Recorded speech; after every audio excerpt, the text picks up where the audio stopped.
China clay is not quarried as other minerals are. It is washed out of the ground with strong hoses. Then the mixture of clay and water has to settle and be dried before Bill and Ben can take it away. Part of the line which the twins use to reach the China clay workings runs near the sea. There is a hollow in the land just here which often floods after heavy rain. Local people call this hollow the drain. The autumn gales which had brought down the farmer's tree for Trevor to cut up were also causing rough seas and high tides. When rain came too, the engine crews looked gloomy.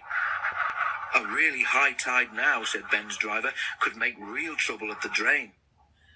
But though pools of water lay on either side of the line, they grew no larger. Bill and Ben puffed happily to and fro, replacing loaded hoods with empty ones. They forgot about the drain.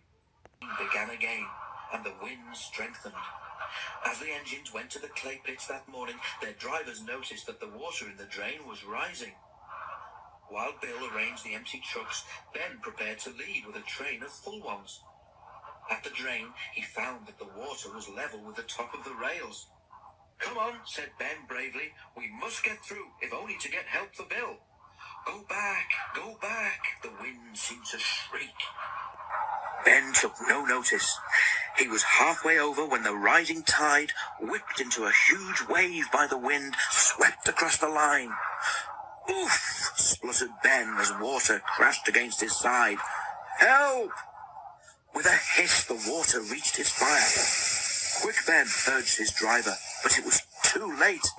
With a despairing gasp, Ben stopped. He was stranded in the middle of the drain, with cold seawater lapping his wheels. The fireman set off to find help. "Keep on the sleepers," advised the driver. "We don't want you swamped as well." The water reached the fireman's waist, but he struggled on. At last, cold and soaking, he reached the yard. Last, Thomas was there, wondering where his trucks were. His driver wasted no time. "Ben must be rescued," he said. "We need a steel cable, a pair of waders, and determination." "Yes," said Thomas doubtfully. He understood the cable, but he wasn't sure about determination and didn't even know what waders were. Thomas stopped at the water's edge. His fireman put on the waders and set out, carrying the end of the cable. Ben was delighted to see him. The fireman fastened the cable end to Ben's front coupling. Then he uncoupled the trucks so that Bill, who had come up behind, could pull them clear. "Right," he said as he joined Ben's driver in the cab. Poor Ben had no steam left to whistle, so the driver and fireman waved to show Thomas they were ready. Carefully, Thomas took the strain as he pulled Ben.